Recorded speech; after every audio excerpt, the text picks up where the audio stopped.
Une augmentation des frais de transport à 800 ariary a été décidée par l'UCTU depuis le 13 juillet. Elle sera effective à partir du mois d'août. 46 coopératives se sont unies pour le décider ensemble.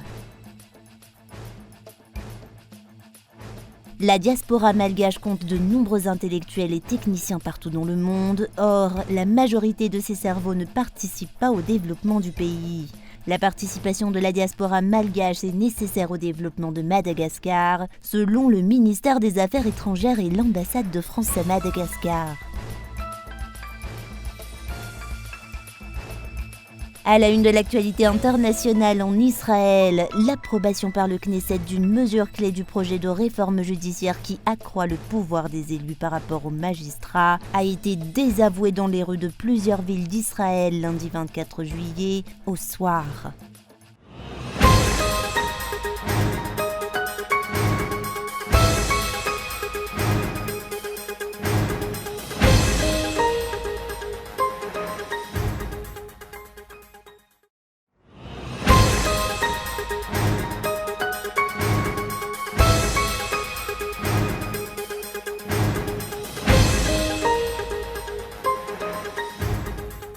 Il a été décidé par l'UCTU, l'Union des coopératives de transport urbain depuis le 13 juillet dernier, que les frais de transport urbain coûteront désormais 800 ariary à partir du mois d'août.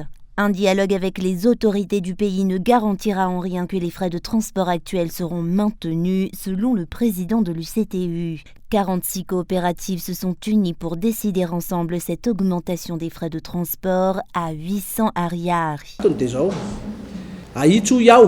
Nous devons procéder à cette augmentation de frais de transport face aux nombreuses charges que doivent assumer les transporteurs. Parmi ces lourdes charges figurent l'inflation quotidienne, les actes administratifs et le prix exorbitant des pièces de rechange des véhicules.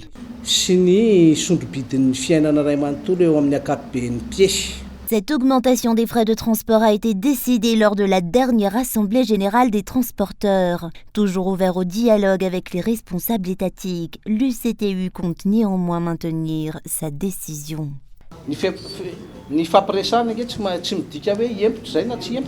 Procéder à un dialogue ne signifie pas que nous allons rétracter ou non. S'ils répondent favorablement aux réclamations des transporteurs, c'est envisageable. Ils doivent alléger nos charges, dont les actes administratifs et les assurances qu'on nous impose. Les dirigeants doivent aussi engager des travaux de réhabilitation des routes. Ils doivent maîtriser l'inflation. Le coût de la vie est trop élevé. Les transporteurs avaient annoncé une augmentation des frais de transport à 1000 ariary depuis le 28 juin 2022. Des négociations ont été menées et les tickets de bus ont été fixés à 600 ariary. Les raisons de cette augmentation des frais des transports sont les mêmes que celles qui ont été évoquées en 2022. Aucune réalisation et aucun résultat concret n'émanent de l'État dans l'amélioration du niveau de vie de la population. Les routes sont délabrées, le coût de la vie ne cesse de grimper et l'entretien des véhicules endommagés suite au mauvais état des routes devient de plus en plus cher.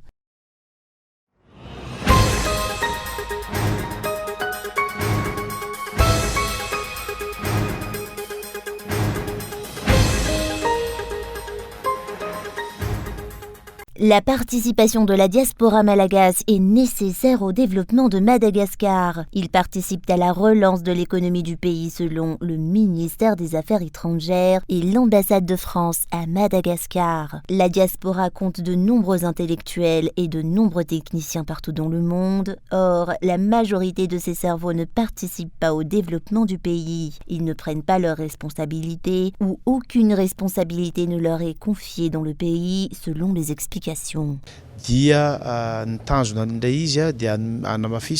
L'objectif sera de renforcer une mobilisation effective de la diaspora pour qu'elle participe au développement de Madagascar. Ce projet comporte de nombreux points, mais si on résume sa teneur et son contenu, les capacités du ministère des Affaires étrangères seront renforcées pour qu'elle puisse mobiliser tous les Malgaches partout dans le monde. Le cadre juridique nécessaire à cette action sera bien étudié, ainsi que leur contribution au développement du pays à travers des investissements d'investissement ou des actions sociales. Ce sera à travers le projet TAD financé par l'AFD, l'Agence française de développement, que la diaspora malgache pourra participer activement au développement du pays. Un projet d'une importance capitale selon l'ambassadeur de France à Madagascar. Ce projet sera financé par l'AFD sur une durée de 4 ans à hauteur de 7 millions d'euros en faveur de l'État malgache. Et pendant bien longtemps, les diasporas n'ont pas véritablement eu le droit de citer, en quelque sorte.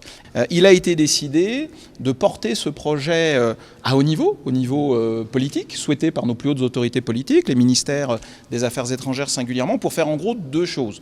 D'abord pour mieux comprendre ce qu'est cette diaspora malgache dans le monde, pas seulement en France d'ailleurs, quelles en sont les caractéristiques socio-démographiques, quels en sont l'âge, quelles en sont les modalités d'intégration dans leur pays d'accueil, quels sont leurs liens encore qu'ils entretiennent avec la République de Madagascar, qu'ils soient très forts ou qu'ils soient plus ténus.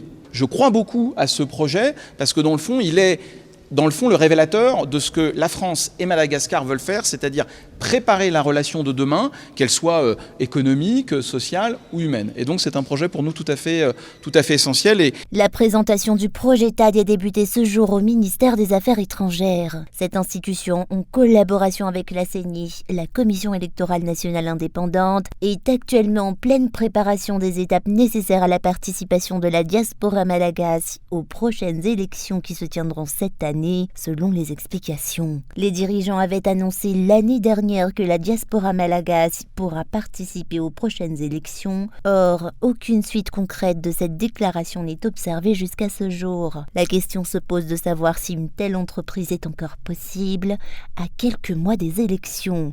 Si cette promesse du régime actuel s'ajoutera encore à la longue liste des promesses non tenues par les dirigeants.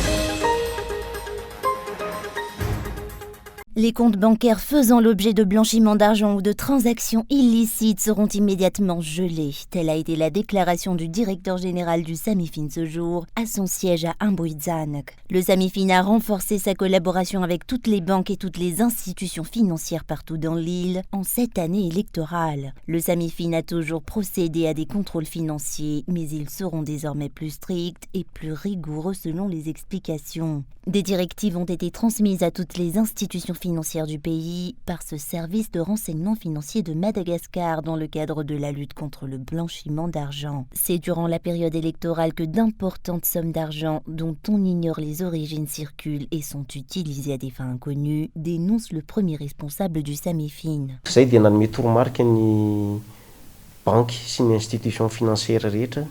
Nous avons transmis des directives à tous les banques et les institutions financières du pays pour qu'ils se montrent plus vigilants. Dès qu'ils enregistrent des transactions douteuses, ils questionneront les auteurs de la transaction ainsi que le destinataire. Dès que les explications fournies sont douteuses ou insatisfaisantes, la banque enverra une déclaration d'opération suspecte au Samifin. Le Samifin se chargera alors de toutes les analyses financières nécessaires. Après une note délivrée par la banque, suivie du numéro de compte et des transactions illicites que la banque transmettra au Samifin, une enquête sera ouverte et le compte bancaire sera saisi conformément à ce que prévoit la loi. Les résultats d'enquête seront ensuite transmis au pôle anticorruption et ce sera au PAC de renforcer le gel du compte bancaire déjà saisi par le Samifin. En ce qui concerne le blanchiment d'argent et le financement d'actes terroristes à Madagascar, des techniciens kényans ont été en charge d'une formation et d'un partage d'expérience avec les responsables locaux.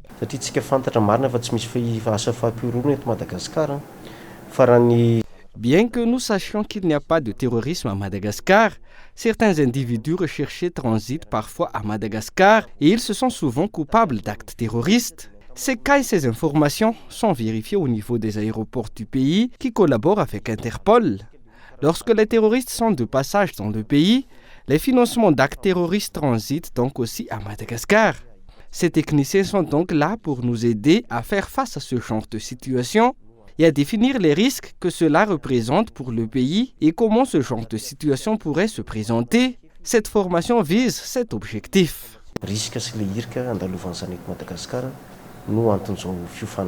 La formation de hauts responsables malgaches dont le personnel du Samifine, du ministère de l'économie et du budget, de la Banque centrale, du Bianco et de nombreuses institutions qui œuvrent dans la lutte contre la corruption et le blanchiment d'argent à Madagascar s'est tenue ce jour. Une formation prodiguée par des techniciens kényans qui s'est tenue à Mbudzanak au siège du Samifine.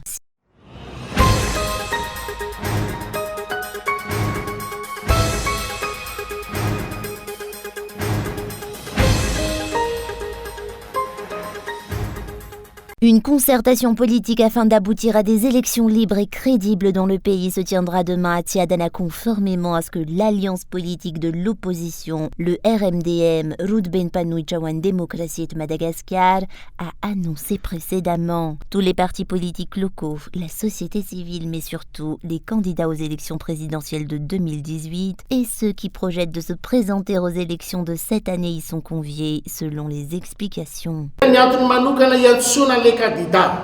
Nous invitons les anciens candidats et les candidats aux élections de cette année à assister à cette concertation à cause du code électoral et des nombreuses failles que nous avons tous observées au cours du dernier processus électoral. En ce sens, tous les faits observés seront discutés et des solutions seront proposées pour améliorer les prochaines élections.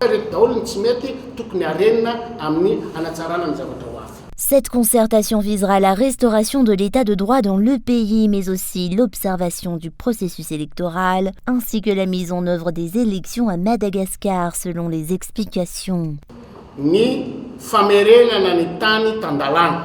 La restauration de l'état de droit, le respect de la Constitution et de la loi en vigueur dans le pays. Nous avons aussi déjà parlé de la mise en place d'un comité pour le redressement de la nation. C'est lors de cette concertation que nous présenterons ce projet et ses structures.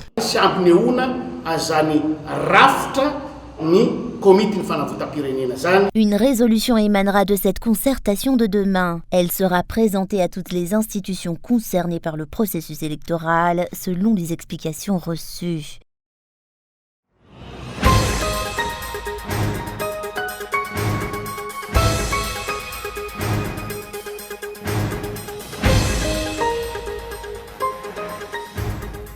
Une nouvelle espèce de poisson d'eau douce vient d'être découverte à Mazava, dans le district de Befanji-Navaracha, dans la région Sofia. Dénommée Chundbe, cette nouvelle variété de poisson se démarque par sa taille. À l'âge adulte, il peut atteindre jusqu'à 15 kg. Ses os sont plus molles et ce poisson n'a pas d'écailles. Des études sont en cours pour répertorier cette espèce.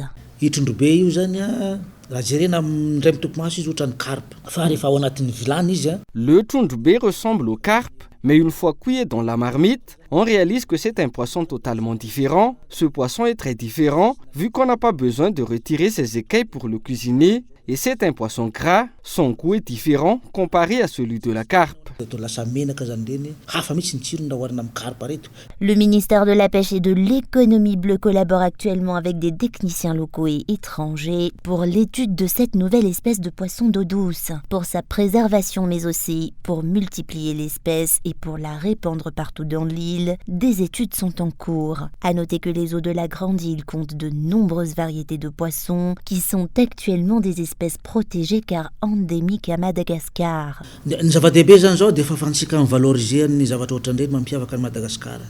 Le plus important, c'est la valorisation de ces espèces qui font que Madagascar se démarque des autres pays. L'on compte 6 à 7 espèces de poissons d'eau douce qui sont endémiques à Madagascar à l'heure actuelle. La région Sava aussi possède des espèces de poissons endémiques. Un pisciculteur local collectionne actuellement tous les poissons endémiques de la région.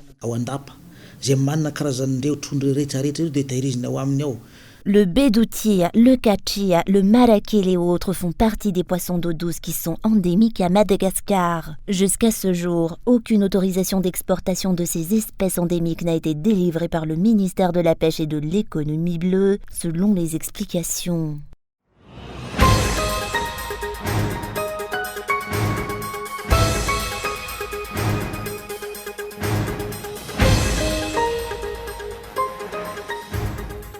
Les 72 heures d'ultimatum des étudiants de l'université d'Ankad sont encore effectives, conformément à leur déclaration d'hier. Plusieurs réclamations ont été avancées, dont le rétablissement de la sécurité publique, le règlement des bourses impayées par l'État, la reprise des cours à l'université et autres. Une seule réclamation a été traitée par les responsables à l'heure actuelle, raison pour laquelle ils maintiennent leur réclamation, ainsi que le délai de 72 heures destiné à résoudre les problèmes qu'ils ont exposés hier.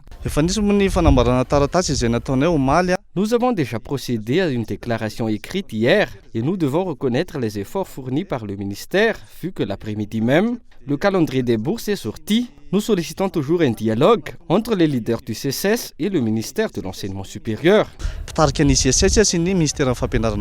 Hormis le paiement de leurs bourses d'études, ils réclament aussi l'amélioration des infrastructures et la reprise des cours sans la moindre interruption face aux grèves récurrentes des enseignants. Le CCS maintient cependant sa décision. L'université morte se poursuivra tant que les dirigeants et les responsables, dont le ministère de tutelle, ne résoudra pas les problèmes de l'université. Les enseignants attendent encore une réponse favorable à leurs réclamations. De nombreux étudiants ont pourtant déjà perdu des années à l'université suite aux grèves et aux arrêts récurrents des cours. La lettre que nous avons remise aux responsables mentionne un délai de 72 heures et une seule réclamation a été traitée et satisfaite parmi les séries de réclamations que nous avons émises. Cela concerne les bourses d'études. D'autres réclamations restent en suspens dans la reprise des cours. Nous attendons donc calmement la résolution des problèmes énumérés jusqu'à ce que ce délai expire. Les responsables sont actuellement en cours de négociation avec les représentants des étudiants de l'université face aux réclamations émises. La suite des manifestations et l'évolution de la grève dépendront de la suite des dialogues entamés avec les responsables.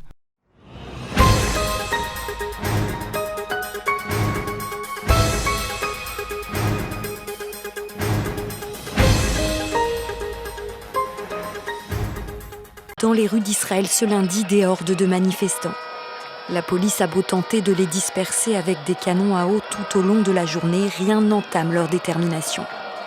C'est un peu plus tôt à la Knesset que tout se joue.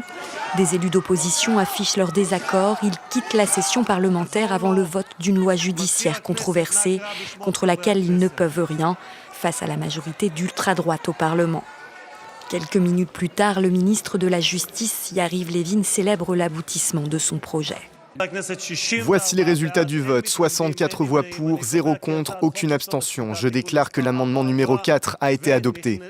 Un amendement, le premier d'une série de lois voulues par le gouvernement de coalition de droite du Premier ministre Benyamin Netanyahou et qui vise à réformer les tribunaux du pays.